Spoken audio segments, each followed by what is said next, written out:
Hello, everybody. Welcome, welcome. I am Jocelyn Mercado, and I'm so excited to gather with you today. Yes, wonderful. Everybody who's joining, please go ahead and put your name and location in the chat so I can see where you are all calling in from today. And wow, this is quite a potent time to be gathering as we are getting to the end of 2020, the very last few days of 2020, and about to enter into 2021. Oh my goodness, so amazing, right? We've survived, we've made it. Welcome, Teresa. Welcome, Belle. Welcome, Kathleen. Welcome, Nancy, Dolores in Ireland, Lillian in Pittsburgh, Penina in St. Petersburg, Florida. Hi, Deborah in Maryland.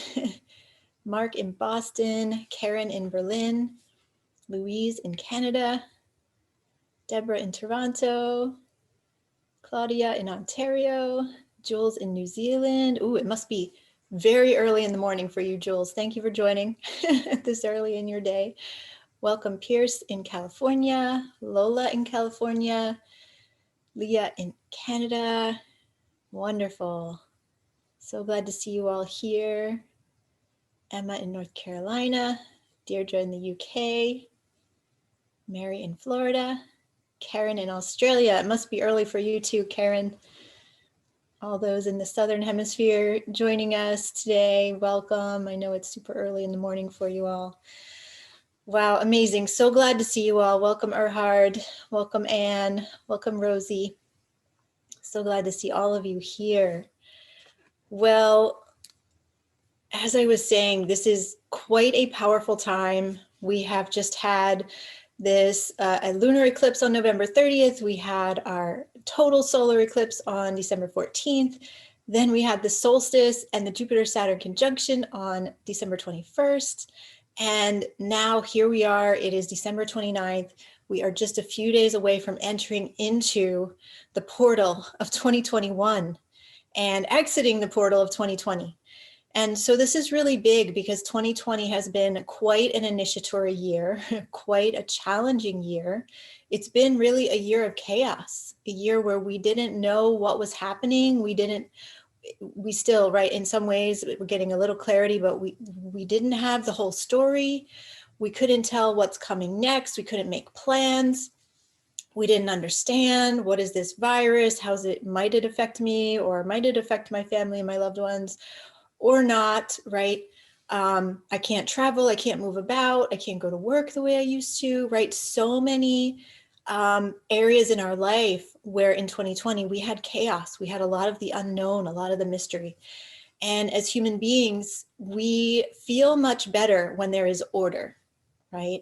We feel much better when we feel some control, like we know what's going to happen next. We can make our plans the way we want to. And in 2020, that just was not the experience. And so this was really a test. This was quite an initiation for us of going into the mystery. And in many ways, we had to surrender. We had to trust a lot throughout this year, not knowing what's going to happen. So as we turn the corner now into 2021, we can feel that there's this new, it's hard to describe, like it's a positive energy coming in. It feels lighter in some ways. It's not that it will be less intense, right? We're still in an initiation. Our whole world is still changing. We still need to break down the old world and build a new world. But there is this certain lightness coming in. There is this bright spark of optimism, this bright spark of new possibilities as we enter into 2021 that is really powerful and really palpable. So this is why we're gathering today, is to look at what information do we have? What clues can we gather from the sacred geometry, from the sacred architecture of our universe, in order to know, now that everything is being deconstructed, our patterns have been broken, our systems, our structures are crumbling, how can we build the new world?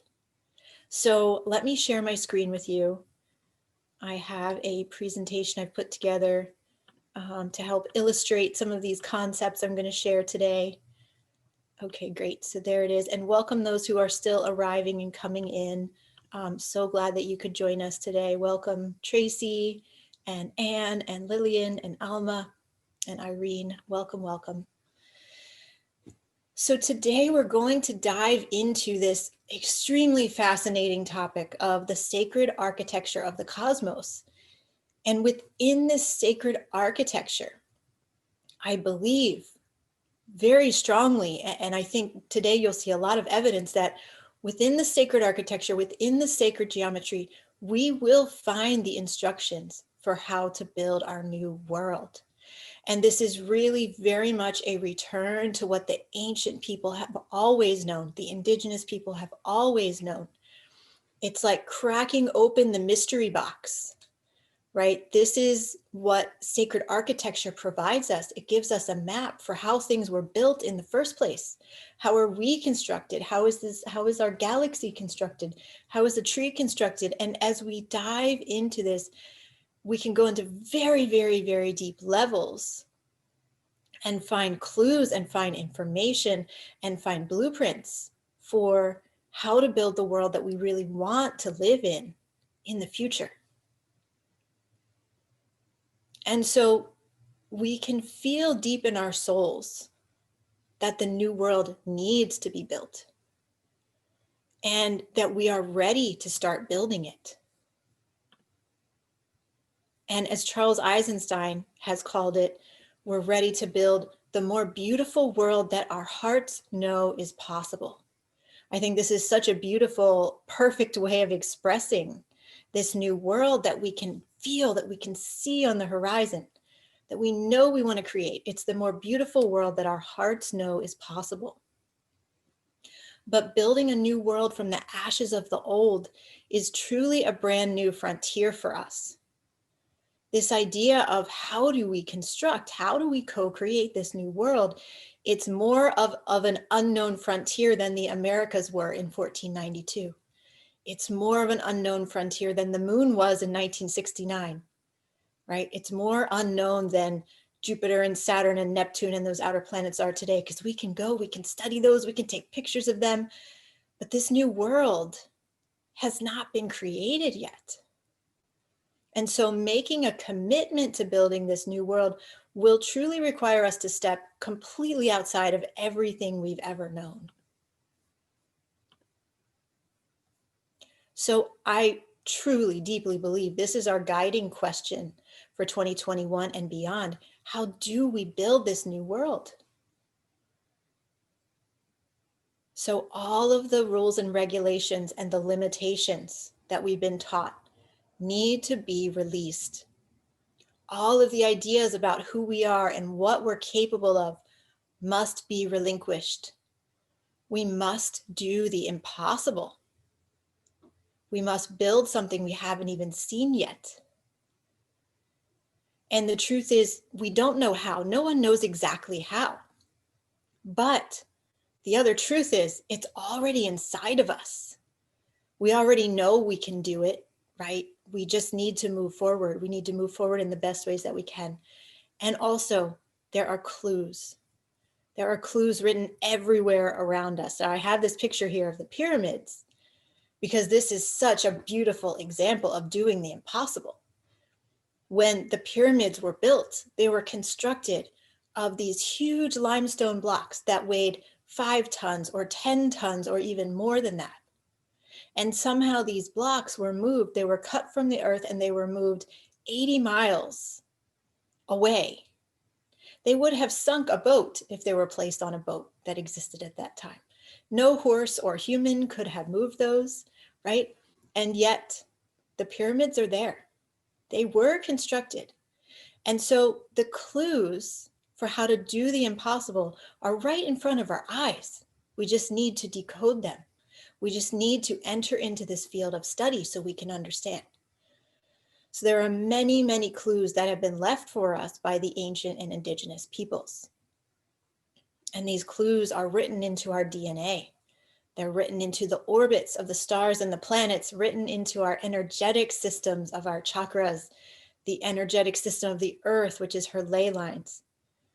The clues are written in how our eyes shine with the light of the sun reflecting back out, right? We take in the energy of the sun through the plants that we eat, through the animals we eat that have eaten those plants. And then we are the sun. We are the light and the warmth of the sun looking back out, the fiery sun peering back at himself through our delicate framework of our physical bodies, right? There are layers upon layers of this sacred architecture that we can dive into. There are more clues as well hidden in the original creation stories of the first peoples, of how did we get here? How was the world originally built? The clues are hidden in the Fibonacci sequence, which is the beautiful spiraling sacred geometry. In the visions given to us by ayahuasca and mushrooms and other plant medicines that can help us uncover this information. And in the delicate branching shape of trees and blood vessels and lungs. So, what do all of these things have in common that I've just named? They're all part of the sacred geometry. Now, this slide is all beings or forms that you'll see that are created in alignment with the Fibonacci sequence. It is the basis for much of the sacred architecture of the cosmos. And so as we look ahead to 2021 and beyond, it is absolutely essential and critical that we study and remember and re-enliven the sacred architecture. It's not just about reading books about it and taking in information. It's about really bringing it back to life within us and within our understanding, our perception of the world. Because what we perceive changes everything. If we perceive that everything works like a machine, and if we perceive that there's this linear track that we're on, we're born and we're going to die and that's all there is, that's what we will experience. But if we perceive, as the ancient Egyptians did when they built those pyramids, that there is tremendous magic available to us, that the impossible is actually available to us, then that is what we will experience. So we have to actually re-enliven ourselves, re-enliven our perspective, our understanding of all reality. And we must become informed and educated about the truth at the heart of things, which is that reality is actually very magical and mystical and far beyond what any science can explain. Only in this way can we open fully to the miracles that are possible. And there's this amazing quote from Charles Eisenstein. He says, we have to create miracles. I love that. We have to, right? We don't have a choice. This is where we are. We have to. A miracle, he says, is not the intercession of an external divine agency in violation of the laws of physics.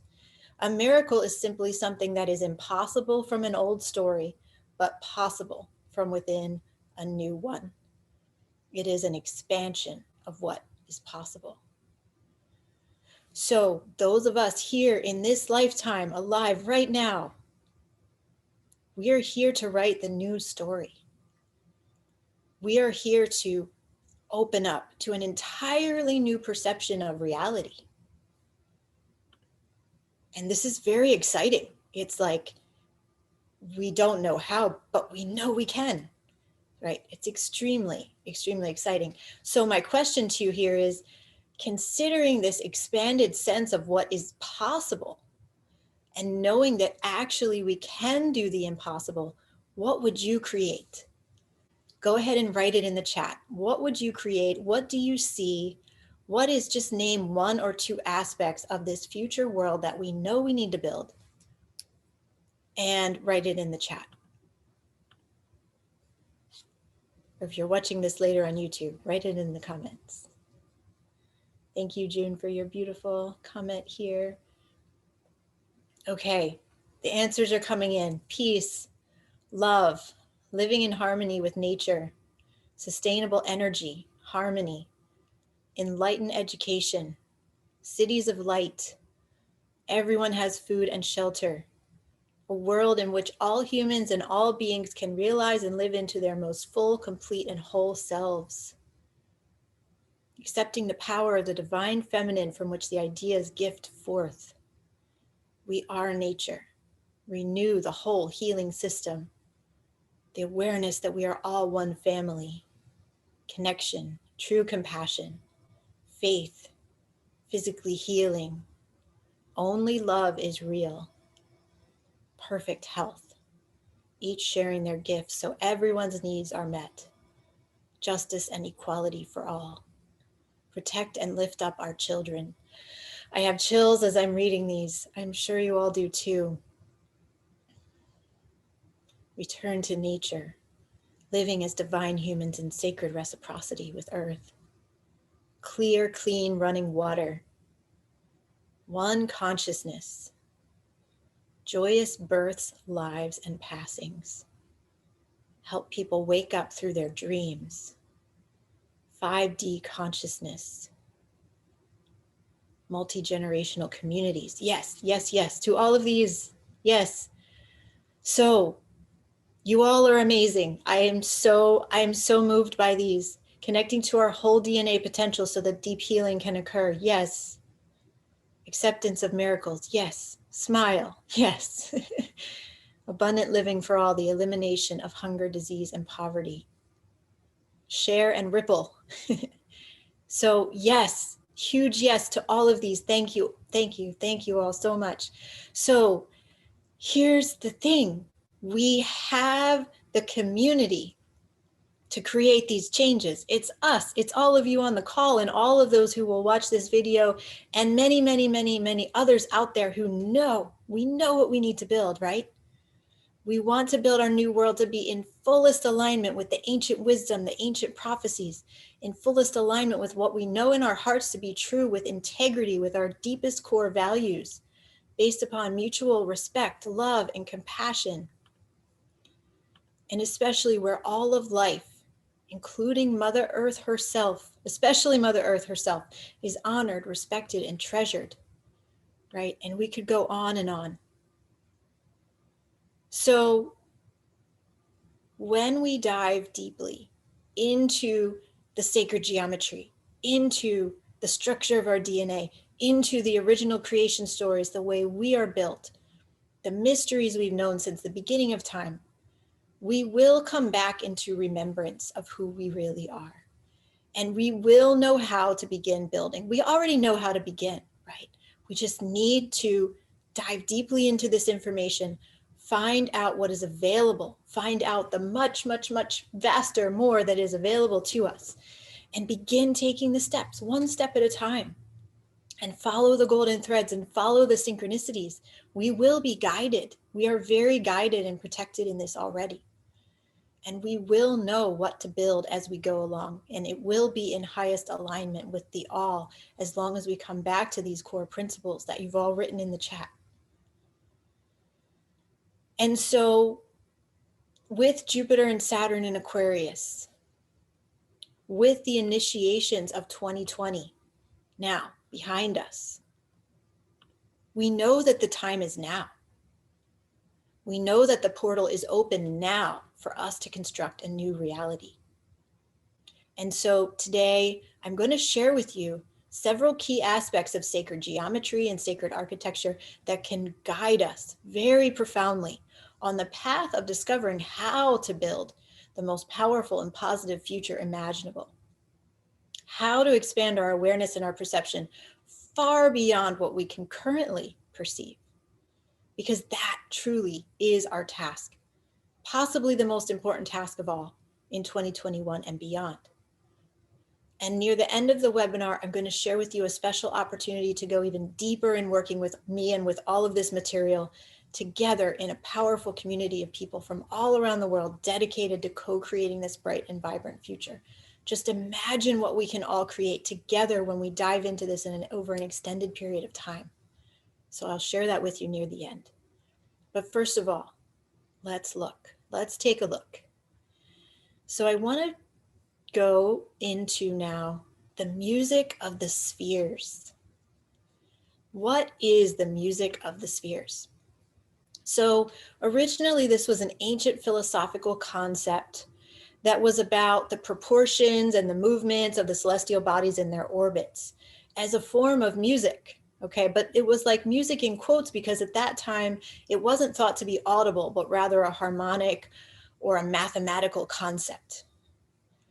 Then later on, in a theory known as the harmony of the spheres, Pythagoras, the great philosopher, proposed that the sun, moon, and planets all emit their own unique hum based on their orbital revolution. And that the quality of life on Earth was impacted by the tenor of these celestial sounds, the vibration of all these other planets coming into us on the Earth. Now, what's really fascinating about this is that these were the ancient people's perceptions of what was going on in outer space, in something that they truly could not go out and experience or measure in any way. And what we know today is that each planet actually has its own song. So when we send spaceships or what's the word I'm thinking of? Satellites up, right? And they're in outer space, and we put a microphone on and we listen to a planet, there is an incredible, very unique sound that each planet makes. So I want to share with you what the Earth sounds like. And let's see here, I'm just going to this. Okay, so this is called the Earth's chorus. So just listen to this. I hope the sound, let me do one thing actually to make sure the sound comes through a little better on Zoom. Here we go. Okay, I think this will help. Okay, just listen to this.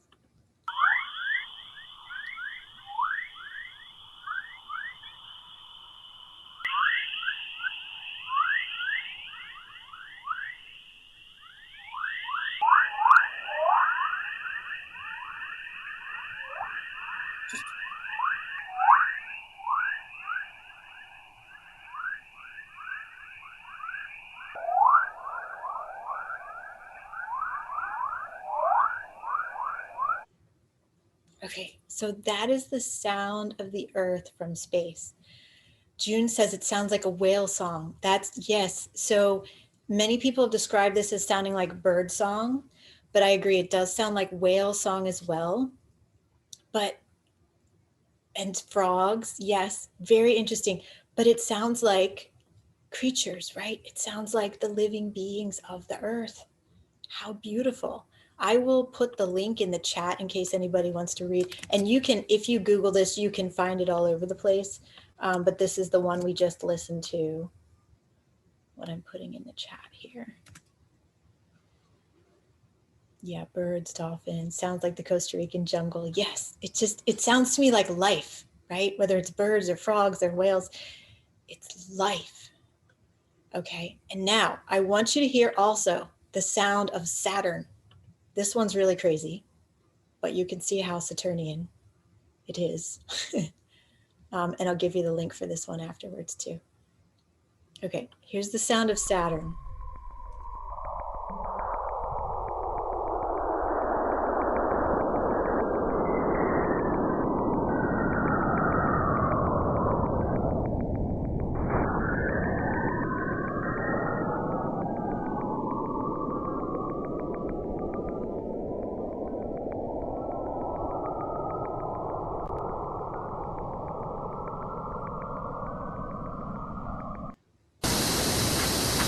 That's a different one. Hopefully you can hear that. You could hear that okay. It was Saturn. It was kind of spooky. It was kind of eerie. Here's the one. That one I just put in the chat is not just Saturn. It has some other planet sounds too. And I think it has like the sound of an asteroid or something. So this is really fascinating, right? Let me go back to my screen share here. Okay, there we go. So this is really, really fascinating that these planets, these spheres actually do have a song, and the song is connected to the being, right? So the music of the spheres, it's actually really important for us to consider at this time. It's important because, you know, we all feel a sense of awe as we look up at the nighttime sky. And there's a reason for this awe and wonder that we feel at the magnificent sight of the stars and planets that surround us out in the cosmos. And one of the reasons that it's so strong is, of course, other than just the fact that it's so beautiful, breathtakingly beautiful, but is that these spheres, these planets and stars and comets that we see are living beings. Every star, every planet holds a very specific intelligence, its own unique vibration, its own way of being and perceiving that we can learn from. Every planet, every star is a master teacher for us. And each of them, so stars, right, each burn at their own unique frequency of light. All of these spheres are creating their own unique frequency of sound. And they each have messages to convey. They each have information and instructions for us. Now, there is a message that I received in a deep meditation. This was on December 9th from the Egyptian god Thoth or Tehuti. And he said, the music of the spheres is orchestrating everything that is happening down here. He was sitting with me on the earth, right? So he was referencing down here as opposed to up there, right? So he was saying everything that happens on the earth. And he said, the more we can resonate at the frequency of the spheres, the more we will be prepared for this journey now and for what lays ahead. And I shared this in the solstice webinar that I presented 10 days ago or so. I have pondered this again and again and again, because I feel like, just like with sacred geometry, as you unpack it, there are so many more spiraling layers. This statement from Thoth has so many deep spiraling layers within it. But I feel it's extremely important for us, this statement, as we move forward and as we think about the world that we deeply want to build. So we want to be able to resonate at the frequency of the spheres. What does this mean? How can we do this? Well, in order to resonate at the frequency of the spheres, we need to connect with them. We need to open up our awareness and open up to learning from them as master teachers. And we need to know that each of them have their own unique lessons, like Saturn, right, has a very different lesson than Jupiter. Saturn is very much about order and structure and very much about the sacred geometry, and very slow moving. And Saturn asks us to work really, really, really, really hard before we see any results. Whereas Jupiter and Saturn had their grand conjunction. I talked about this in my last video, so go check that out if you didn't see the whole thing. But I'm telling you this really, quickly here now. Jupiter is about expansion. All possibilities are available and is much more optimistic than Saturn. Jupiter is the one that will say it's all possible. Let's go do it right now. But Saturn says, no, slow down. You need to build it conscientiously. You need to build it intentionally. You need to have a plan, right? So they have very different messages, and both of those messages are critically important for us at this time. But when we spend some time connecting with the spheres, connecting with the stars and planets, we can open up to receive those messages. So I'm going to invite you to just practice this now with me for a moment. And I want to show you who we might connect with here. Now, this is a view of the nighttime sky right now. If you go out anytime after, I would say 8 or 9 p.m., this is in the northern hemisphere what it will look like. If you are looking to the south, if you're in the southern hemisphere, to my understanding, you will be looking to the north instead, and it will just be, this image would be upside down. It will be the inversion of this upside down. But I think we all know when we go outside, around this time of year, northern hemisphere, it's the winter, southern hemisphere, it's the summer, we see Orion in the sky. And we see these 3 stars of Orion's belt. Now, in the northern hemisphere view here, Orion's belt, if we look upward, it points to the Pleiades. The Pleiades are not in this picture, but they would be right over here somewhere. And if we look where the belt points downward, we will see the star Sirius. Now, in the southern hemisphere, from Orion's belt pointing downward would be the Pleiades, and from Orion's belt pointing upward would be Sirius. So, Sirius, this beautiful star Sirius, if you stare at this star on a clear night, the star at first appears to be very, very blue. But then, as you stare at the star longer, you will notice that it is actually flashing with all the colors of the rainbow. It's such a powerful star. Now, this star is the star that is associated with the ancient goddess Isis, the mother goddess, the queen goddess of Egypt. So this is one depiction of Isis. And this is the star, Sirius. Now, also, it's really interesting. The ancient Egyptians perceived the star Sirius as having very sharp points, as shown in this picture. And the hieroglyph for Sirius reflects that. It's a very sharply pointed star. And I believe that is those flashes, those rainbow flashes of color that seem to emit from the star as very sharp, bright points.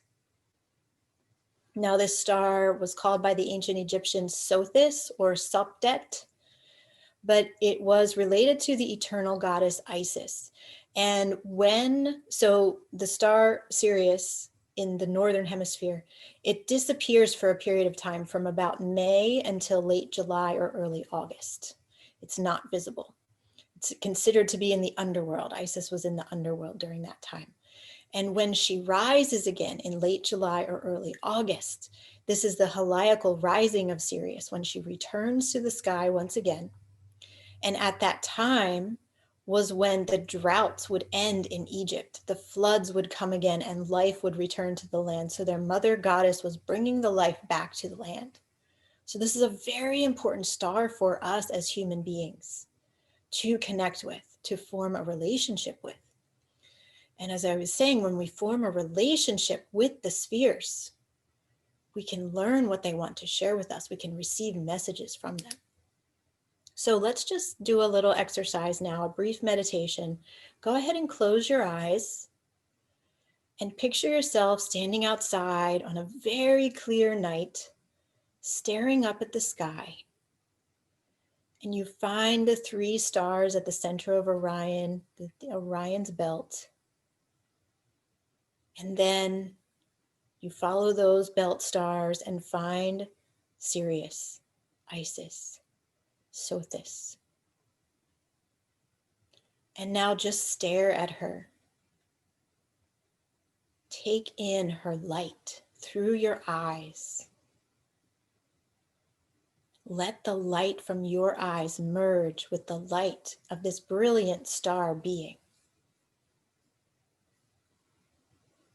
And really allow yourself to feel the life force of this star.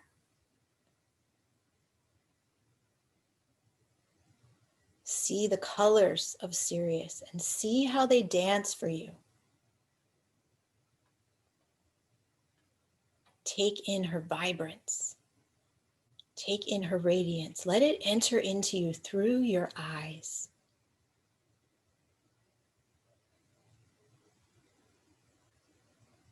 And then intentionally enter into a reverent space of honor and respect for this great being.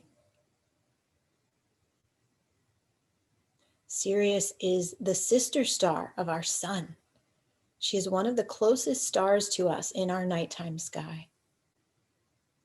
So really feel her relationship to us and feel her relationship to you.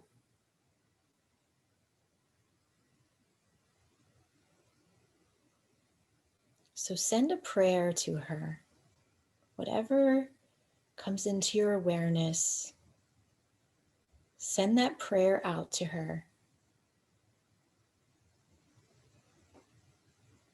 And then ask her if she has a message for you, something she wants to share with you. And just listen to hear her reply.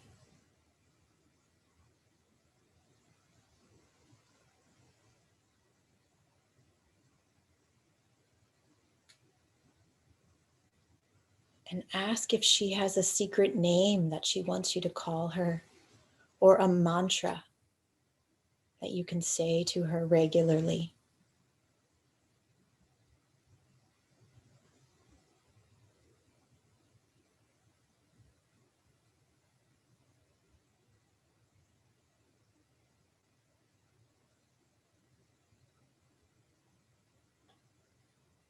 And then once you've received this, thank the great star Sirius. Thank the goddess Isis for opening up to this relationship with you. And then coming back here into the present moment, go ahead and open your eyes. And if you received a message or if you received a mantra and you would like to share it in the chat, go ahead and do that. That would be wonderful. And so just from this brief exercise, you can feel the power of this. You can feel that when we enter into a sacred reciprocal relationship with these celestial beings, when we say their mantras, when we receive their light into our being through our eyes, we can begin to resonate more and more at the frequency of that star, or the frequency of that planet if we're studying a planet, connecting with a planet. We really need to do this very consciously, very intentionally, to learn what archetypes the different stars and planets represent, to go out under the nighttime sky and learn what stars and planets are calling out to you, which ones are drawing your attention, and to really listen into their messages, to hear what intelligence they hold. And as we're establishing a deeper and deeper relationship with certain stars or planets, we can ask them for instructions, guidance, and information on how to build the new world. For surely they know, if anyone knows, it is them. They've been around for many millions or billions of years. They've seen the destruction and construction of many, many forms. They are wise. They are like the eldest grandmothers and grandfathers that we could possibly consult with. Let me look in the chat here and see what you all have received. She said, come in reverence. Yes. She wants to help us release fear. She told me to call her Pearl. Your love is the light you are carrying in the world. Yes. Holy, holy, holy infinity loop. Yes, these are beautiful. She said, not to fear the gifts. I love that. Yes. Mantra, I am love. Have faith. We are with you, guiding you. We are one. Come home. Audrey, yes, there's a language that's been coming through and the sounds came through when we did this. Yes, Audrey, continue connecting in more and more with Sirius, or go out in the nighttime sky and see what stars pull you in. You might be channeling a language from the stars or from another place in the galaxy. Mantra, Aset, Aset, bird flower of the heavens, express yourself through me or express me through you. Beautiful. Okay, yes, wonderful. Now, the spheres of the cosmos are not the only ones we can consult with, of course.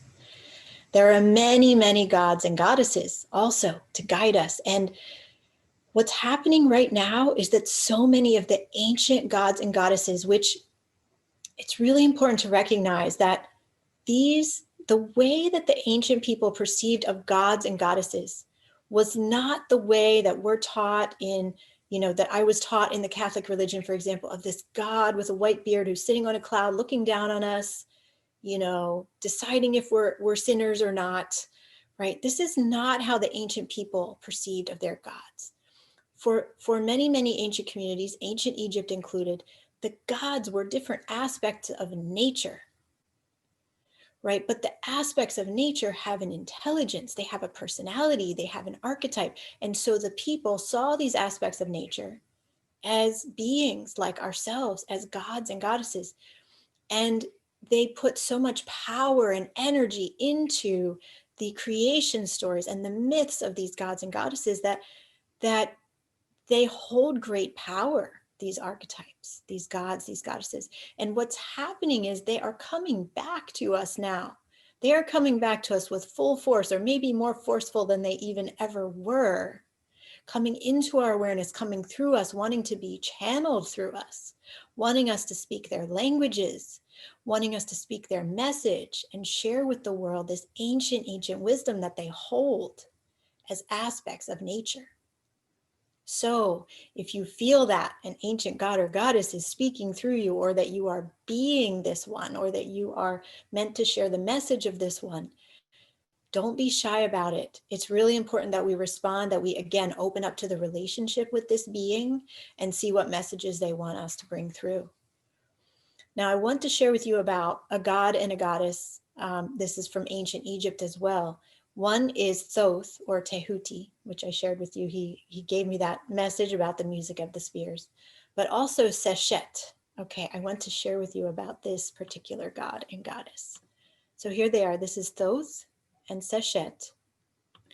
Now, Thoth is the god of intelligence. He's the god of so many things. So just these are some of them. He's the god of knowledge, the god of the moon, the god of measurement, the alphabet, the records, including the Akashic records, meditation, logic, reason, reading, hieroglyphics, magic. He's the god of astrology and astronomy. And he was one of the primary deities of the Egyptian pantheon. He was one of the deities that was created earliest in the cosmology. And he's often depicted, as you will see here, as a man with the head of an ibis. Sometimes he's depicted as a baboon. This is another animal that was sacred to him. And he played a crucial role in the design and orientation of many pyramids and temples. He was always consulted when a temple was about to be built. And he also was involved in calculating the measurements of the heavens, the stars, and the earth. He measured out the heavens. He planned the creation of the earth. He was also very prominent in the myth of Isis and Osiris, as he was the god of magic, and he is said to have taught Isis all the magic that she knows. And so when Isis was gathering together the pieces of her husband Osiris's dismembered body, Thoth gave her the words to resurrect Osiris so that she could be impregnated and bring forth their son Horus, right? And so he helped her. He gave her the magical words to bring her husband back to life. So then we have Seshet. Now she is the female scribe. She is the mistress of the libraries. She is very often shown with Thoth because they helped each other. They worked together. And she is the keeper of the Akashic Records. Also, very interestingly, when a new temple was being built, Seshet would consult the stars, the oracles, and the previous plans. And she helped to stretch the cords, which means to align the temple to particular stars and planets that would carry the energy, that would give the temple the energy of those beings, as well as connecting them to the divinities connected with those stars. And the star that you see here, this is the hieroglyph for Seshet, this six-pointed star with the half moon above it. And so these are two very, very powerful beings, two powerful archetypes, Thoth and Seshet. So these would be wonderful beings to connect with as well, to discover more about the sacred architecture and the sacred geometry, because they are very, very involved in the creation of the temples, the alignment with the stars, and Thoth was even involved in the creation of the earth itself, the earth herself. So really, really powerful here. Now, speaking of aligning our structures with the stars, this is one other thing that I wanted to share with you today, especially. So thinking of how Thoth and Seshet help us to align the temples with the stars, I want to share with you this image of an archaeological site, which is Carnac, a very, very sacred site. Now, this is located in northwestern France. And so we know that the ancient people built their temples and sacred sites to be aligned with the stars, as well as the ley lines or dragon lines or paw lines of the earth. So I want to show you actually a little video clip here. Let me stop sharing this. This is a video clip from a really powerful show on Gaia TV called Initiation. And so check out how the continents, actually the structure of the earth in the form of continents, is aligned with the stars and what this is. All the pyramids in the world are sharing aligned, here. and they work for different kind of constellations. If you see the pyramids of China, the pyramids of Egypt, and the pyramids of Peru, what you will find is that the earth is reflecting the portals of Pleiades, Orion, and Sirius. If you see the sky, you will find that if you see the 3 stars of Orion's portal, at your left, you will have the stars of Sirius. At your right, you will find the stars of Pleiades. So when you see this structure and you print it into the earth, you will find China pyramids, Egypt pyramids, and Peruvian pyramids. So the whole planet can hold the frequency of the biggest portal toward the spiritual self in China, towards the biggest portal of every dimension in Egypt, and then in Peru, the order of the being and the order of the confederation. And all this crossing of energy is like the pyramids are aligning themselves. So the energy of the sun always can come inside the planet and keep rolling within to activate the whole machine. We understood that planet was like a ship through time. So there are some people that used to call that the earth is like a ship with no core in the middle, and that it was built just to do experiments. But in the past, we understood that nature is the technology of the spirit. So there was no other beings in the universe creating our world. They were just understanding that if this world was allowing life to be here, it was because we were prepared to use this ship through time.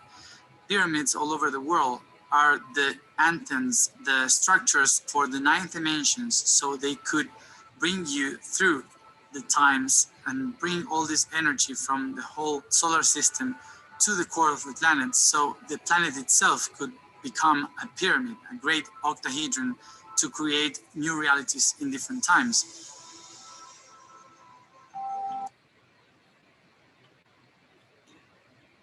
So we'll stop there, but you can see how he's speaking about the alignment with the stars being critical for how the energy is coming into the planet through the pyramids, right? So the ancient people had this incredible perception of energetics and what is needed to support life.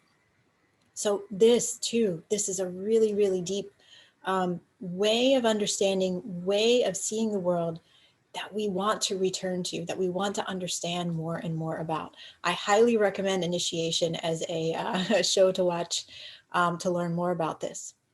But here, okay, so let's go back to Carnac then with this understanding of the alignment with the stars. Now, Carnac has been shown, and this is a really amazing book, Sacred Geometry of the Earth by Mark Vidler and Catherine Young, that shows the alignments of the earth. Okay, so let's see. Let me stop sharing again, because actually I want you guys to see me full screen here. So here's the book again, Sacred Geometry of the Earth, if you want to look that up. Now, for example, so this is showing the alignment of the continents, the alignment of mountains, and the alignment of the ancient temples, and how those all were very, very carefully measured somehow across great distances. Now, part of it is how the earth herself is created. So as you can see on here, there this distance of 1,618 nautical miles, they're using nautical miles as a key measurement in this book, that is the same as these furthest west and east peninsulas coming out from North America, Asia, or one part of Asia and another part of Asia. Okay. And then they go on to show, I go to this one other page here. They go on to show that Carnac, and I'll show you this on the slide. Carnac is connected in an extremely straight line. So we see that these standing stones are in a very straight line. Okay. So if we go off in this direction, we continue in the same direction from the going toward the east, we will eventually arrive. Now it's a very, very long distance, but we will eventually arrive at Mount Everest and K2, which are the two highest, let me show you this slide, the two highest points in Asia. And if we follow that line exactly to the west, we will arrive at the mountain called Aconcagua, which is the very, very highest peak in the Americas. So Carnac, this place in France that was built in ancient times, I don't know the exact dates, but several thousand years BC, was lined up to point to Mount Everest and K2 and Aconcagua, the highest points in Asia and in the Americas. And so this whole book is full of examples of this, where the mountains and the temples, and then these extreme points like the peninsula sticking out into the oceans of the land, are perfectly geometrically aligned with one another. So we have two aspects to the sacred alignment. We're aligning to the stars on the one hand, and we're aligning with the earth as far as ley lines and mountains and key power points on the earth on the other hand. So very, very fascinating stuff, right? And so as we begin to draw up the blueprints for our new world, we must be really aware that everything we're building that's new should also be aligned with the stars, the cosmos, the above, the great above, and aligned with the ley lines, the energy of the earth, the great below. Now, we can consider this on a much more practical, personal scale. For example, when we're setting up an altar, right? I have my altar facing east, and that's very intentional. I want my altar to be facing toward the rising sun each morning. Or if we're planning a site for a garden, or planning a site for an intentional community or a retreat center, we can be conscious of aligning these structures maybe with a certain constellation, or thinking about how they're aligned with the 7 directions, or how they're aligned with other, a mountain nearby, a river nearby, etc. We can also consider this when we sit in meditation, as we can, for example, call upon a star or a planet or a sacred site to be our guide and lend its energy to us during that meditation. Or we can connect ourselves with the earth, we can connect ourselves with the cosmos, and we can draw the energies of the earth and cosmos together within ourselves to energize, cleanse, and inspire us. So there's a lot to consider here. This is really big information, and I'm kind of in this context, in this format, I can only give you a little tiny piece of it, but it's extremely powerful to think that there is a much deeper, much more very, very like divinely planned structure that we're built into here on the earth. And one other note I want to make about this that it speaks about in this Sacred Geometry of the Earth book is about song lines. So the Aboriginal Australian people measured the earth not with these nautical mile land mass measurements or pointing their standing stones at certain mountains or constellations, but the song lines are songs that the Aboriginal Australian people speak as they walk upon the land that are in alignment with the ancient creation stories of that particular piece of land. And so this consists of singing the phrases of these songs in the right sequence to match the part of the land that they are traversing at that moment. And certain melodic phrases indicate landmarks and so on. So there are many ways to measure, right? the measurement doesn't have to be with a ruler or with a certain unit of measurement. It might be as aligned to the stars, like the 3 pyramids in Giza are perfectly aligned to Orion's belt, the 3 stars of Orion's belt. Or it might be an alignment by song. So there are many ways to approach this. Okay.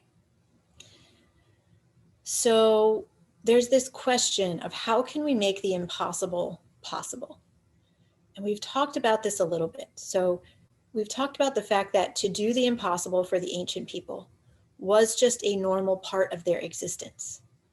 Now this right here is Karnak Temple. This temple is built so that, I believe it is this doorway, but it's one of the key doorways.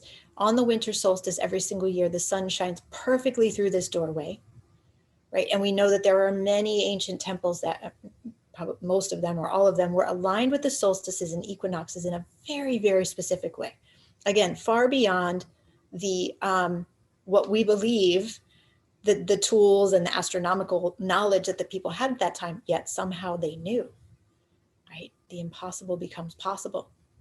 Also, as I spoke about at the beginning, the Egyptian pyramids were constructed from these giant blocks of limestone that, as far as we know, there was no possible way that they could have moved these and lifted them up to the, to build the walls of the pyramid, etc.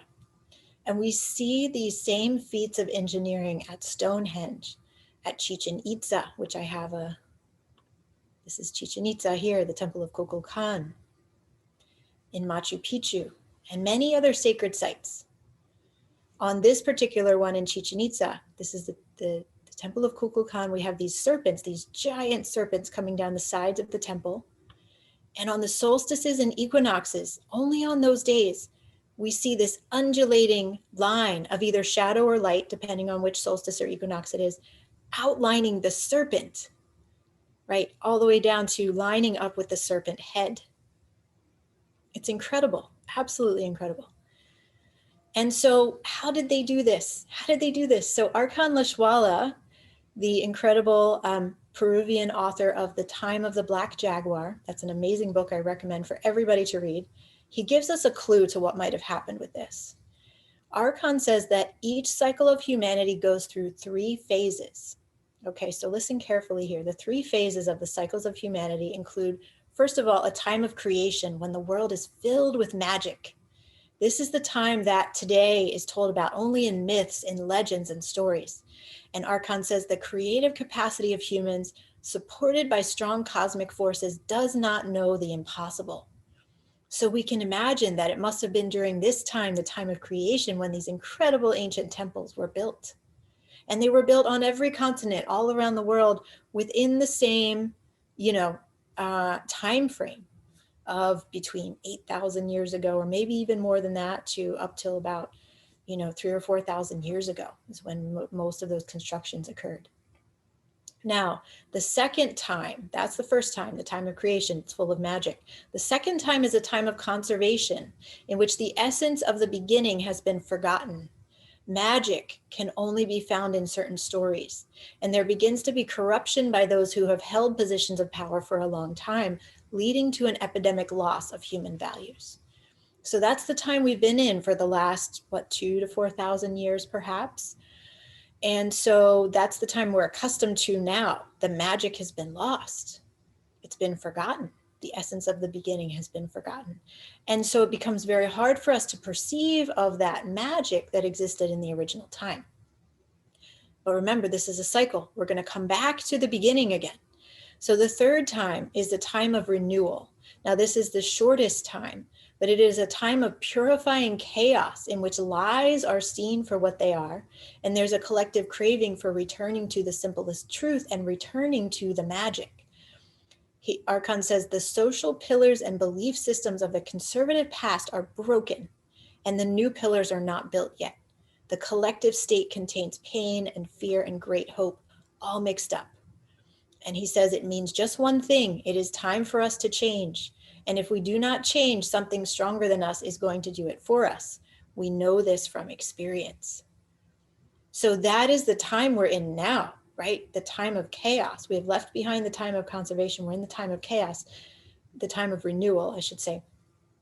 And then after this time of renewal and chaos, we will enter back into the original time of creation when the world will be filled with magic again. So this is exactly the portal that we are standing before today. When the people built these ancient sacred sites, they were fully tapped into the magic. They were living in the time of creation. And now we have the opportunity to emerge from this time of chaos and renewal and step back into the time of creation. And this is what we feel so strong. We feel our intuitive abilities getting ramped up again, our healing abilities, our psychic abilities. All of this is coming back to us. And we feel that we're on the verge of accessing this magic again, the magic that was in the original time of creation, because we are coming back around to that time once again. And this is the magic we need in order to construct this new world that's in alignment with all of our deepest held values, which you all so beautifully wrote in the chat earlier, back into alignment with life itself. So how do we make our way back to the time of creation? This will require an unusual confluence of events, which is exactly what is happening right now. So for one thing, I'm not going to go into great detail with this because you've probably heard it from me or others before, but we had this Jupiter-Saturn conjunction in Aquarius. This is of great historical significance. Okay. But not only Jupiter and Saturn have been together in 2020, they have also been together with Pluto. So Pluto was conjunct Saturn at the very beginning of 2020, Pluto was conjunct Jupiter 3 different times during 2020, and then Jupiter and Saturn were conjunct at that very end of the year on December 21st. The last time all three of these planets were conjunct with one another in these close proximity to one another in Capricorn was 4,000 years ago in 1894 BC.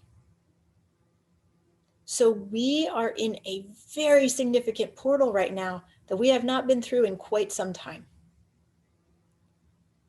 And it is time for the magic to re-enter the scene. Also, in order to get back to the time of creation, we're going to need a population of human beings, at least a large enough number of us who are willing and ready to go through initiations like we did in 2020, to go into the initiations and not run away from them, to step away from what we've been told and taught and conditioned to, and willing to remember the ancient mysteries of magic that were buried and burned and hidden away 4,000 years ago or more. And I think this community is ready. So type yes in the chat if you're ready for that. I know I am. Yes, yes, yes. Oh, interesting, Naomi. I see. I feel a bit better now about why Sirius screamed at me. Chaos leading to renewal. Yes, that's why Sirius is screaming. Definitely why she is. Yes, thank you for sharing that, Naomi. Really powerful. Okay, yes, I'm so glad to see all the yeses. Oh yeah, yes, absolutely. Okay, fantastic. Well, so there's just one more piece that I want to share with you here before we go. So then I'm going to share with you about the opportunity coming up, and we're going to go into a really deep shamanic journey into our DNA. So I want to tell you just a little bit about DNA here to begin. This is very important. So our DNA, as you see on this slide here, is this double helix structure. It's like the twin serpents. Okay, there's one on this side, there's one on this side, and they're the bars combining them. Now, this is also compared to the sky rope or the sky ladder, which is in many, many, many ancient indigenous cosmologies that allows us to climb the ladder back up or climb the rope back up to the sky, the link between heaven and earth. It is also like the caduceus with the double serpents twisting up the staff. It is also like the double serpent formation of the ayahuasca vine. So DNA that we see here, this double helix structure, is the sacred architecture of all life forms in the universe. It is extremely sophisticated technology that far surpasses our present day understanding. And many, including scientists like Greg Braden and many others, say that DNA was initially developed somewhere elsewhere than on Earth because it is too sophisticated to have come from here. So this matches the principle that shamans will, again, all around the world will tell you that the vital principle that animates all living creatures came from the cosmos and has a profound intelligence. So that is our DNA, and it's within all of us.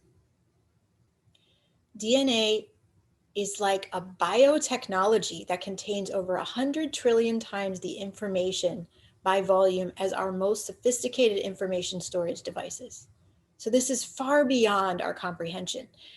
Also, 93% of our DNA is not understood by scientists. So when scientists study this, the DNA, they know that it consists of, we've put it into a code of 4 letters, and these letters can be arranged in millions of different combinations to form different organisms, different cellular structures, etc. It's the basis of all life. But we only actually know what 7% of it is. And they call the 93% that we don't understand junk DNA. Is it really junk? This high biotechnology that has over 100 trillion times the information of any computer ever made? I don't think it's junk. So in a few minutes here, we're going to do a shamanic journey to allow you to journey down into your own DNA, to become a particle of light small enough to explore the 93% that scientists cannot explain and discover what is really there. Okay, so that's going to be our journey soon. But before we go there, I want to share something really special with you that I've been working on. So let me go to this screen here.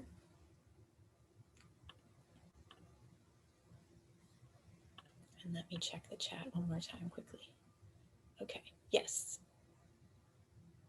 Oh, interesting. Looks like the Christian fish sign. Yes, well, that is a whole other symbol we could go into. So much meaning there. Okay, yes. And if anybody, thank you, Panina. There will be you can watch the rest in the recording too. Okay, so let me share my screen here. So this is something that I've been working on that I'm super excited to share with everybody. I'm beginning a new 3-month program that you can be a part of if you would like. It's called The Music of the Spheres. And I want to really make this available to everybody. So you'll see how I'm doing that when we get there. If you want to check this out on your own, you can go to this link that I'll put in the chat and check it out at your own pace. But here, let me just share this with you. So this is a 3-month group experience. I feel it's really important to do this in community, where we're going to be going much more deeply than we have today into the sacred architecture of our universe to find the secrets to build our new world. And I have this quote from Thoth here that I shared with you all earlier. And this speaks about the importance of studying the sacred architecture. Right? We really must be informed and educated about the truth of what we are made of. So if you want to come here and read in more detail, you can. And so how do we build this new world, right? This is our primary guiding question. We must truly surrender our understanding of what reality is. Okay, and so one very important aspect of this is about how we hold our own vibrational frequency, how we use our voice and our words. And we can use our voice and our words and songs and chanting to allow the spirit of magic to arise from mundane objects and from our intentional language, and truly allow the gods and goddesses to be reborn within us and guide us into the future. So here's some of what we need to do, right? Completely shift our perspective, open up to do what we've been told is impossible. Study what the ancient and indigenous people have always known. Seek instructions and answers from ways of knowing beyond what the modern human mind normally perceives. Accept that paradox is an essential part of the natural laws, and really work together in community and collaboration rather than competition. And so together, we're meant to do this. This is not an individual project. We are on this path together. We're here to learn together. We're here to receive the sacred instructions together. And so I really want to invite you all into this incredible community experience of awakening and remembering that's called the Music of the Spheres. Unlocking the Sacred Architecture of the Universe, Secrets to Build Our New World. And it starts January 4th. It starts this coming Monday. And it will be an Epiphanous group experience because we will be having all kinds of epiphanies and revelations as we move through this together. Now, I'm not going to read all these details. Here's a quote from Matthias, who we just saw. We cannot create a new world unless we are new. So this is about going within and changing ourselves, changing our patterns, changing our perception so that we are able to receive the new world that wants to come through. So here's the curriculum. We will meet on Mondays at 12 noon Eastern time, except for the first class that'll be 1 hour earlier than that. If you cannot attend any of the live classes and you want to be part of the class, don't worry, you will get the recording afterwards. So class 1 is about the music of the spheres and the sacredness of 7. Now in every class, we're going to have a total of 8 classes here. We're going to have guides that we will work with. So our guides for the first class are Isis and Thoth, because they embody the vast spectrum of all the magic we can create, and we can learn how to do that from them. So we'll talk about the 7 planets, alchemy, the 7 chakras, the Pleiades, which are 7 stars. And in every class, we're going to have a really profound shamanic journey. Okay, so that you can go deeply into this material, form the relationships with these aspects of nature, these aspects of the sacred architecture, and receive the sacred instructions. Class 2 will be about sacred geometry, serpent spirals, and DNA. There's so much here. There is so much profound depth that we can go into here. And this is really to connect you with the higher consciousness of the universe, which has built all of us so that we can discover the blueprint of creation. Class 3 is about constructing in alignment with the stars and ley lines, the great above and the great below. Our guides will be Seshet, who you learned a little bit about today, and also Jupiter in Aquarius. On this day, we will honor Imbolc, turning point in our seasonal calendar. We're going to look at the ley lines, the dragon lines, the paw lines, and look at the Milky Way. You can see in this beautiful image that the Milky Way is aligned with this river below. That is how the ancient Egyptians and the Thames River, the Mississippi River, these are all rivers that mirror the Milky Way. Really powerful. Talk about star portals, the galactic center. There's so much here. Now, class 4, I'm going to have a guest teacher come in. Dottie Lamoureux is going to teach us about the Akashic Records. This is something she's been studying for many, many years. She's going to help us understand what are the Akashic Records, an introduction to the history and science of them, what an experience in the records would feel like. And she's going to give customized readings to a few lucky students in the class during our live call that week. So this is going to be really powerful, and she's going to help you open up to how you can access the Akashic Records and have your own Akashic Records practice. Class 5, we're going to dive into sound, song, voice, and words, and these are such an important part of how we hold and carry our own vibration and ripple that out into the world. And this is really one of the very, very most important modules in this entire class, and the continuing modules from here will build on this. Our voice is truly an instrument that can create new realities. So we're going to go deeply into that. We're also going to look at the importance of birds, which were the initiators of human language. They helped us learn how to speak. And birdsong is in the same frequency as human language, right? Because we learned how to speak from the birds. And so there's so much we can learn here. Also our life-giving breath, which is very important to consider. And of course, a really deep shamanic journey to learn the language of the birds. Class 6 is about the cycles and structures of time and why the time is now. So we will look at the goddess Neith and Uranus and Taurus, who help us to change the rules of creation. We will look at the yugas and the pachakutis, which are the vast cosmic eons, and how they influence us. And we'll look at spirals and circular patterns and vortices as the natural basis of time and life, as opposed to a linear time cycle, which is human created. We'll also look at the precession of the equinoxes, and this will be around the spring equinox, so we will honor that sacred day. Class 7 is about oracles, visions, insights, and epiphanies, the structures through which new breakthrough information arises in our world. So this is really important. How do we receive the visions? How do we receive the insights and the epiphanies? And how can we much more deeply open up to them and receive these instructions? And how do we communicate with the divine presence and receive that information to then go out and change the world in the way that we're here to do? In this module, you're going to meet your 7 directional guides, your own council of guides and protectors, which will be very powerful. And we're going to connect with a shamanic star portal in the sky and see what epiphanies that star portal wants to share with us.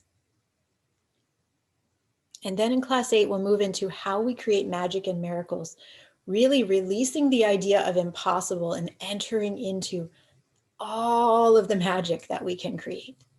We will look at Heka, which is a term for the ancient Egyptian magic, opening the doorways between the worlds. How do we do this? And we're also going to look at hieroglyphic thinking, attuning ourselves to paradox, which is very necessary to accept paradox as we move into the new world, and really opening up to the interweaving of all things. We'll also look at the importance of mantras, words of power that awaken the indwelling spirit, and how can we use this in our co-creation process.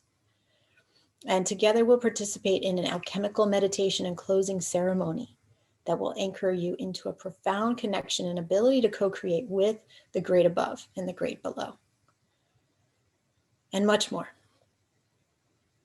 So I love this quote from John Anthony West: "The entire universe is a gigantic act of magic, the transformation of consciousness into the material world." So the investment here, the regular price for a class like this would be $4.99, and I was going to offer this for $3.79 as an early bird price, as a limited time price. But I feel so strongly that this needs to be a community experience, a bigger community where anyone can join at the amount that feels right for you. So I want to offer this on a donation basis, okay? Just until January 3rd, it will be on donation basis, and then it will go back to the regular price. So I have put a button here where you can just simply click and choose to send the amount that feels aligned for your heart and soul at this time. So I welcome you, if you feel aligned with this, to go ahead and click here and register now.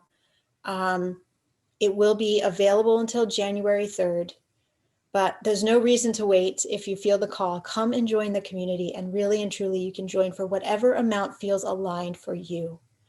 Of course, I have put my heart and soul into developing this, and so I ask you to really donate the amount that feels right, that feels honoring. But if you can only give a little, I completely understand, and I still want you to be a part of the class. And everybody, we will be working together in community in such a beautiful way to open up to the mystery, open up to the sacred instructions, to share, to see what each other are receiving, and allow those all to come together. This is something I've experienced really beautifully. If any of you have been a part of the Dream Symposium that Dr. Taria Ward and I run, that we lead each month, it's so powerful to hear the dreams from the whole community and how they interplay with each other, how one dream will actually lend an insight that helps us to understand another dream, right? And this is very much how this course will be, how this program will be in our experience, where the insights from one person will help to clarify the insights from another. And together, we're going to learn so much about how we truly can build this world going forward into the future. So I hope you will join me. If you're feeling this strongly in your heart, just come and join right now. Here's the link again. I'll put this link in the chat. And with this link, you can just go ahead and scroll down to the button here. Click here to donate and register. When you click on this button, I'll show you what it will look like. You will enter your email and you'll enter your contribution, which it would be the amount that feels right to you. and you just type in the amount there, and then you would enter your payment information. You can do PayPal, you can do it via a credit card or a debit card, whatever feels right, whatever you prefer. And then you will click the final submission button there. So that's what it will look like. So let's see, I think that's all I have to share on this page. Let me fly down the page here again. So I can't wait to share this journey with you, of course, as I have said. That's me in Costa Rica with a beautiful, amazing tree earlier in 2020 in February. And so here are some testimonials. I'll leave these up on a page for just a minute so you can see what other people have experienced in my classes. But I really, really welcome you all in here, and I hope you'll join, and I hope we'll have just a huge number of people in this class who are really, really dedicated to building, constructing, co-creating the new future that we know in our hearts is possible. So with that, let's go into the shamanic journey. Okay, I'm going to share a beautiful image with you here. An image of transformation, which is a butterfly. Let's see. Here we go. The blue morpho butterfly. Also in Costa Rica, this beautiful. I didn't take this picture in Costa Rica, but the butterflies are the blue morpho butterflies are there. And I'm going to put in the chat, get my link here, an option for either music or a drum beat. Okay, so you can click on whichever one you prefer for this shamanic journey, or you can listen in silence. So I'm going to speak, I'm going to guide you through this journey. And if it helps you to have either meditation music or a drum beat in the background, then you can click on one of these two links. The first one is music from Celestial or Celestial Meditations. And the second one is a drum beat. So whichever you prefer, you can click on one of those, let it start playing for you, and just let it play at a volume that you can still hear my voice over top of the music or over top of the drum beat. And I'm trying to find there we go. Find my way back here. Or again, if you don't want the music or the drum beat and you just want to listen in silence and just listen to my words, that is totally fine too. Okay. And we will do Q&A after the journeying practice here. So if you want to ask something, you can put it in the chat now or later, and I will answer those questions. But for now, go ahead and begin the music or the drum beat if you would like to. And go ahead and close your eyes and also get comfortable. So if you want to lay down, if you want to be sitting cross-legged, if you want to be moving, make this a movement journey, that is wonderful as well. Get really comfortable in your space. Go ahead and close your eyes and just begin taking some deep breaths into your heart center. It may help to place your hand on your heart, one or both hands. Just begin to breathe into your heart. So taking a deep breath in, filling up with the magic of oxygen and sunlight and all the universal gifts that are continually showered down upon us in this beautiful life. Breathing all of that in. And then when you breathe out, let every muscle relax. Let your mind and your thoughts just relax and melt away. Continue this deeper rhythm of breathing. And allow your awareness, your consciousness to be released from the thinking mind where it can spin and spin, right? Let your consciousness drop down out of the thinking mind and into the heart. Because it is in the heart that we can feel the truth. We don't have to know anything. We don't have to prove anything in the heart.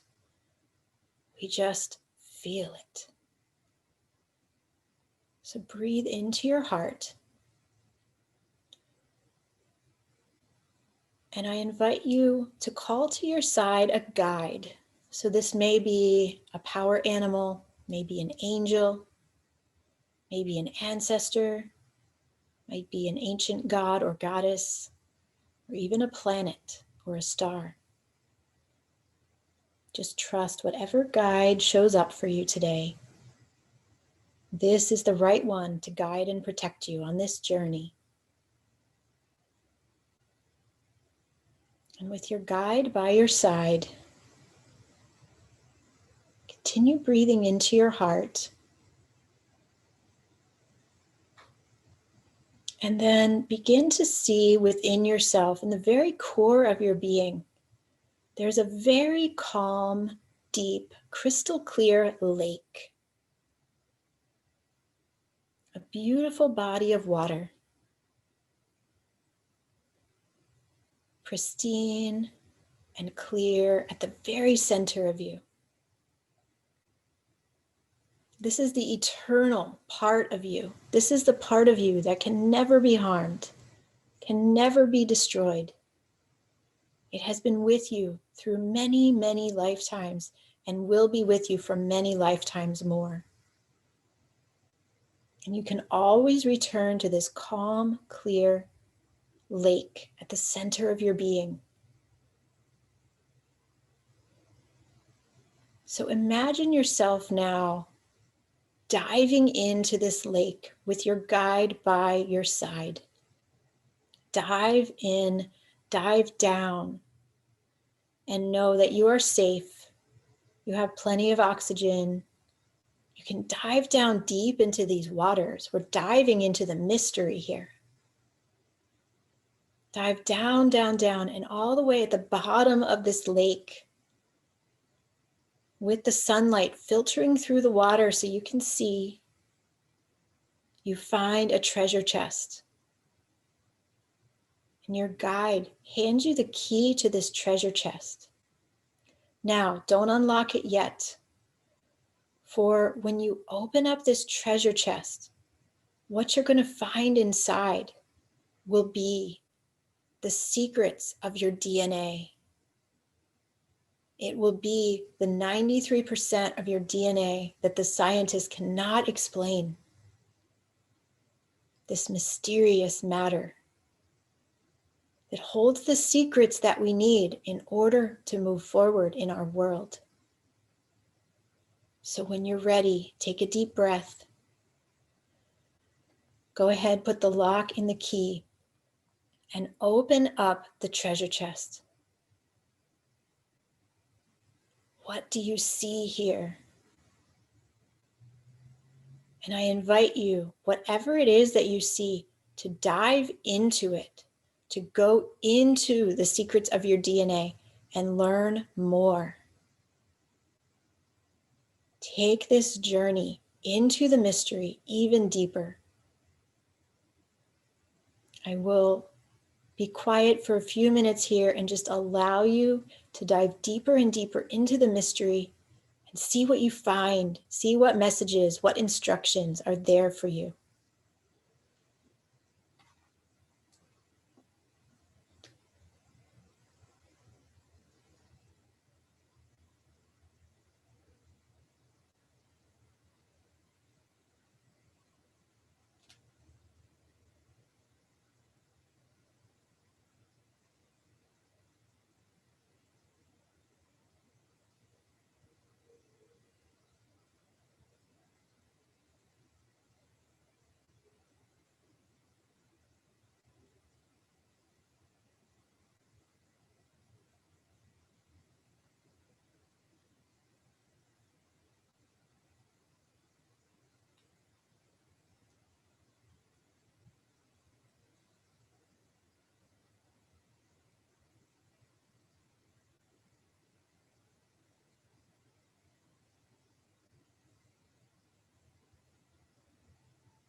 Now it's almost time to come back. But before you turn back, turn toward your guide. Your guide has a very important message to share with you at this very moment. So lean into your guide. See what they want to say.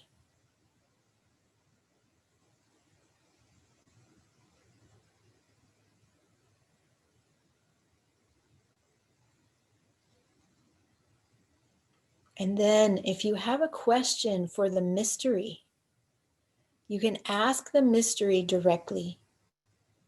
So go ahead, ask your question, whatever is burning in your heart to be known, to be understood. Go ahead and ask that now.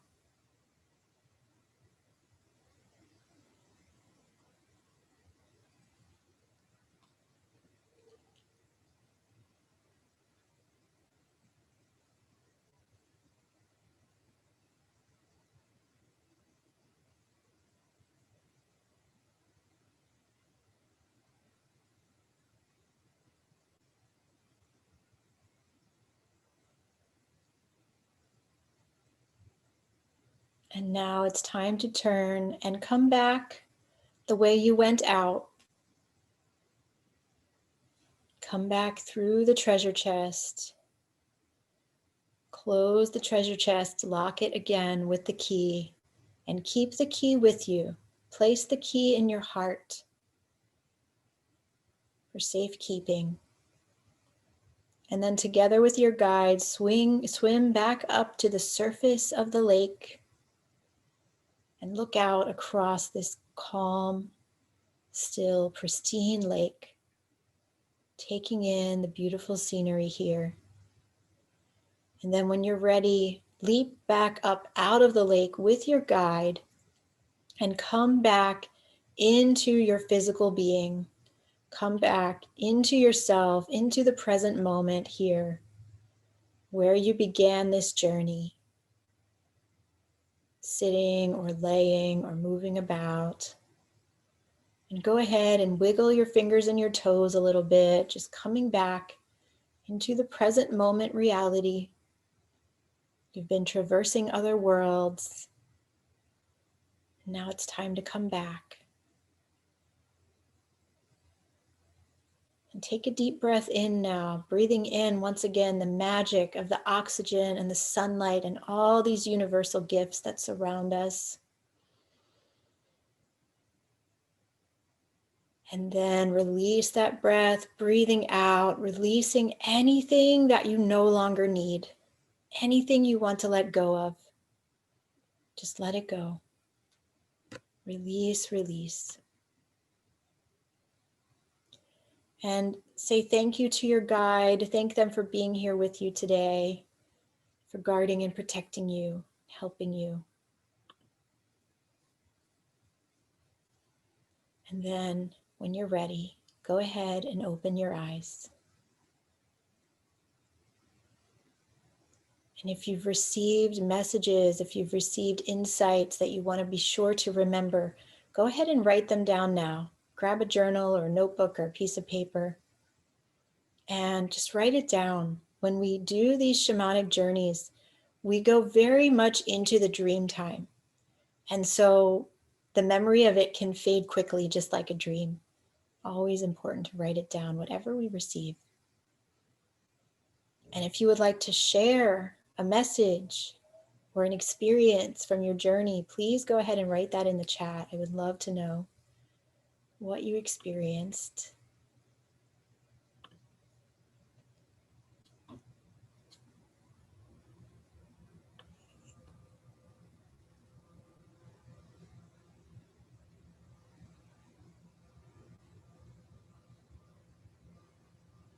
I love this comment from June. I've been ready my whole life and I'm 72. Yes, yes, yes, yes. The time is now.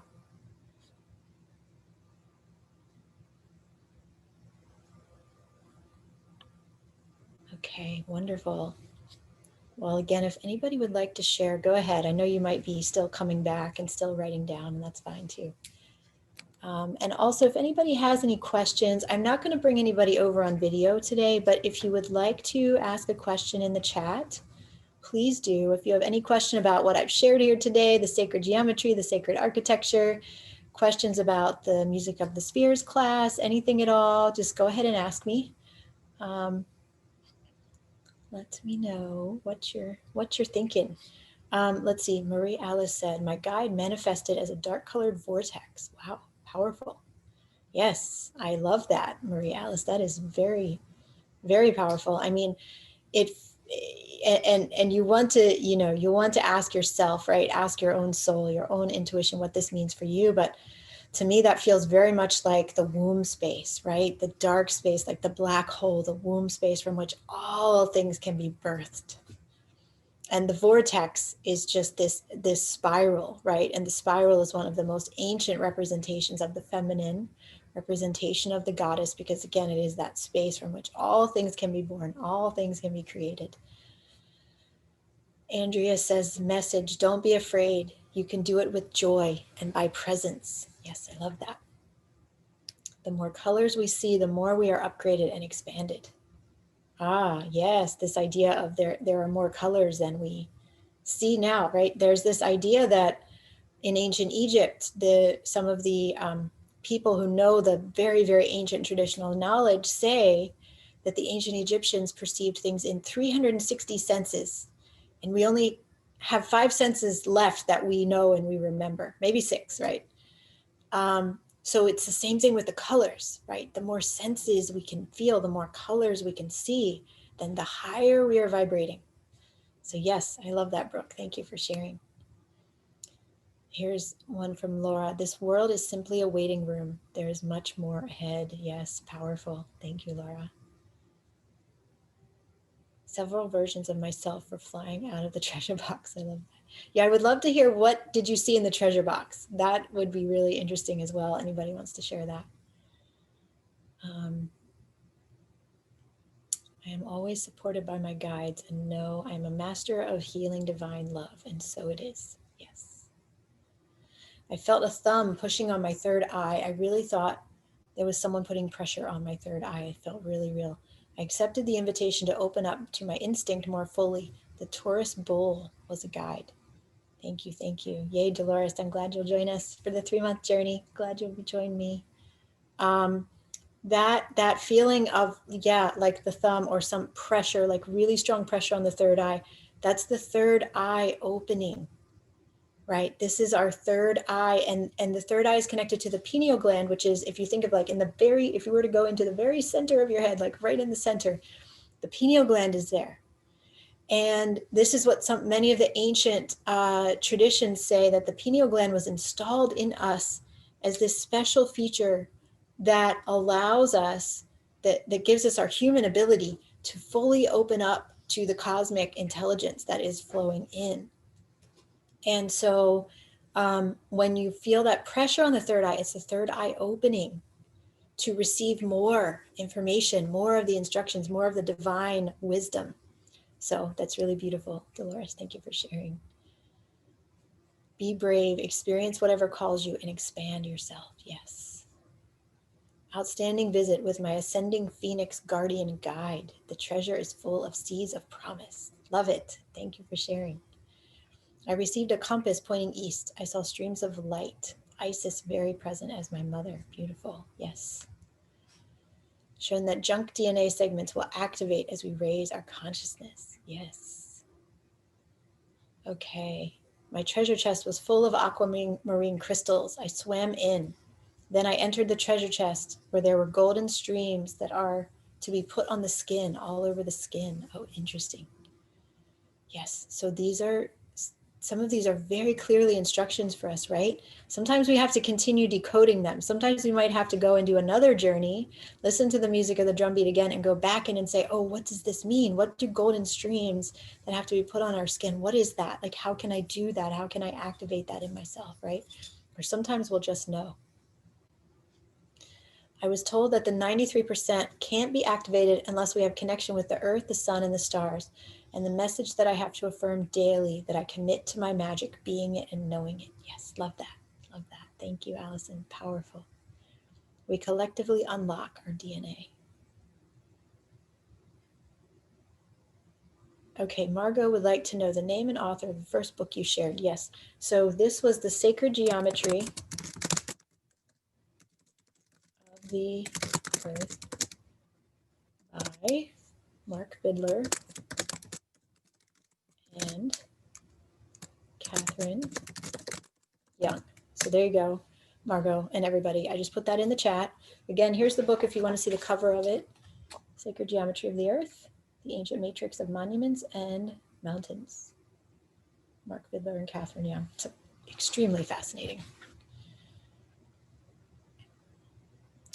I was with Thoth. In the chest, I saw underwater life, green and blue, corals, and understood I was from the water. I understand by becoming this again, I could heal the earth. Wow, beautiful, Amy. Thank you for sharing. In the chest, bright starlight and native headdress and an old brass telescope. Wow. Yay, Pat, welcome. So glad you've joined this class. Wonderful. Welcome, welcome. Audrey says, my guide was a gorilla. I looked at him with surprise because we haven't met before. He took me in his pouch like a kangaroo. Wow, that's really beautiful, Audrey. I love that. Mark says, my work is in my own timing. You have everything you need. Seek no more. Yours is now to contribute. Oh, I love this, Mark. I think this is really important. We have everything we need already, right? We have everything we need inside of us. It really is. It feels like time. The time is now for action, right? The time is now for us to go out and take one step at a time. Just, it can be a little step. It can be a big step. It doesn't matter. But one step, right? Yours is now to contribute. I love that. Okay, I'm looking to see if there's any more questions. The Jaguar Book. Oh, yes. Okay, the Jaguar Book was The Time of the Black Jaguar by Archon Loshwella. If anyone out there has not read this book yet, please do. It is essential reading for how we build the future. And it shares really important ancient concepts and indigenous concepts of who we are as human beings and what we are meant to be doing here. One quote from this book that is extremely powerful and just has been a guiding force for me ever since I read it is that the key role, our key responsibility as human beings is to dance and sing upon the earth and light the sacred fires upon the earth, because these activities that we do enliven the life force of all beings everywhere. So this is our role as human beings, is to do the activities that will enliven the life force of all creatures. I believe that includes not just plants and animals, but also the earth herself, the planets, right? All of this. And so we can raise our vibration by simply taking activities that we know are positive, right? Whether it is praying, meditating, performing a ritual, performing a ceremony. It's going to be the full moon tonight. Those who are on here watching live and those who see this today on December 29th, it will be the full moon tonight, about 10:30 p.m. Eastern, New York time. So journal, right? Pull cards, set your intentions for the year ahead. It's a really powerful, beautiful time for that. And maybe do a ceremony, maybe do a ritual with this full moon energy. These activities can enliven the life force of all beings, and this is our role here. So that's one of the teachings from that book, but there are many, many more. Thank you, Ejna, for your beautiful comment here. Let's see. And somebody is also asking, okay, question about the course. Will the sessions be in the same format as the session today? Yes, via Zoom. The course modules, our live classes will be via Zoom, very similar to this that you're seeing here.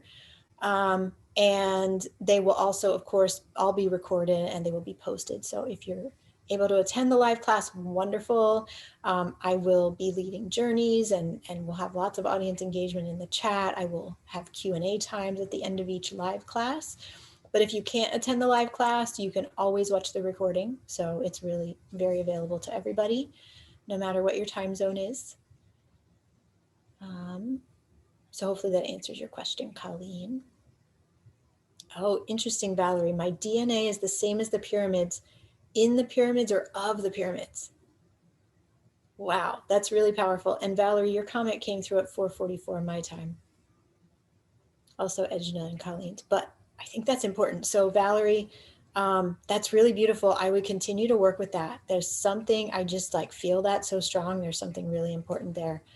Matthias Di Stefano, which I will put, okay, so the Gaia show that he was speaking on, it's called Initiation.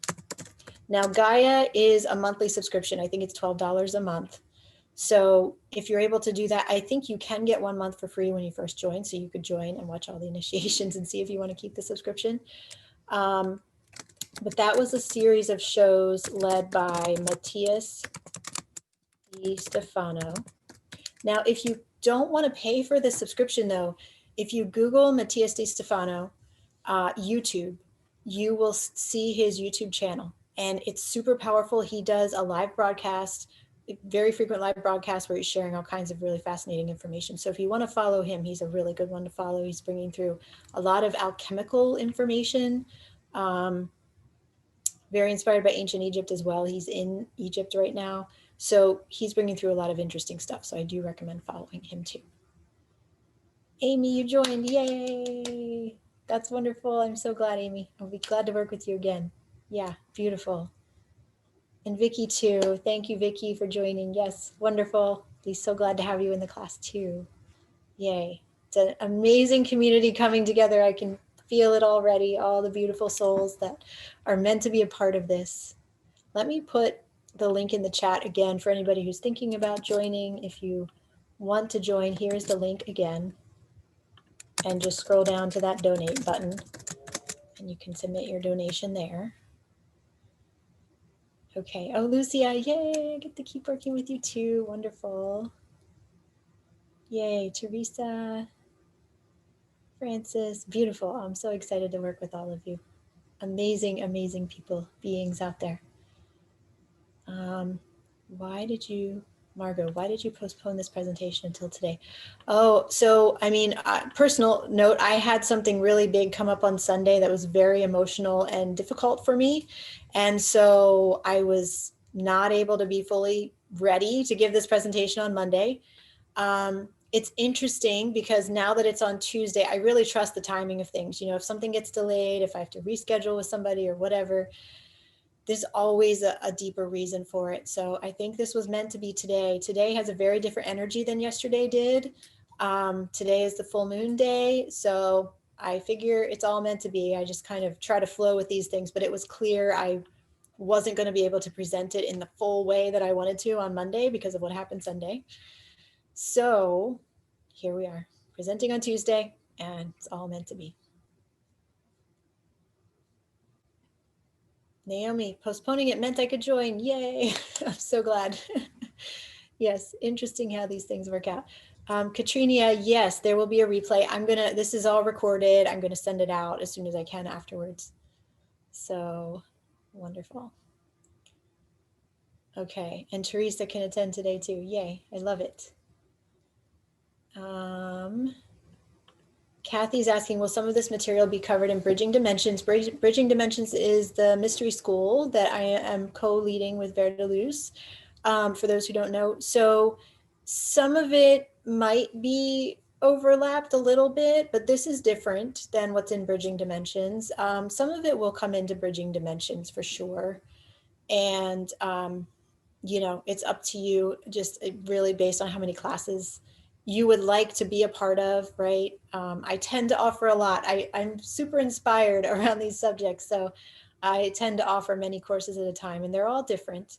But Bridging Dimensions being the mystery school, I mean, that's the deepest. We're going to go into the deepest material in there, of course, because that's the full 13-month journey together. This is a 3-month journey. So it's just different. And there may be some overlap, but I can't guarantee, you know, exactly how much. The full moon is out here in the UK already. Beautiful. Okay. Yeah, well, thank you so much, everybody, for your beautiful comments. And yay, I can't wait to work with you. Those of you who are feeling the call and signing up for the new class for the Music of the Spheres. Yeah, it's gonna be really fun. We're going to really journey deeply into how we build the future of our world. So can't wait to meet with you all starting on January 4th, not too far away, only about 6 days away that we will begin. So lots of love to all of you out there. I feel you. I feel you. There's so much energy right now. We're on this path together. It's so powerful. And yeah, we're all building in our own ways, our own unique way. And so if you feel aligned with joining the class, that's wonderful. If you don't, I know you'll still be building the new world out there in your own way. And that's just incredibly beautiful. So, lots of love to everybody and Happy New Year. Happy 2021. We're almost there. May it be truly a year of abundance and health and blessings and expansion. And we know there will still be initiations. We know we're still traversing some of the chaos, right? But this year, 2021, there is just such a feeling of breakthrough, right? Such a feeling of like, okay, we've come through the chaos, we've come through the initiations, we are ready for the breakthrough, we are ready for the epiphanies. And so I just wish you all beautiful, positive, love energy, just heart energy all throughout the year, and especially as we're beginning the new year here. So Happy New Year, everybody. Much love, many blessings. Mwah. I'll see you again soon. Lots of love, everyone.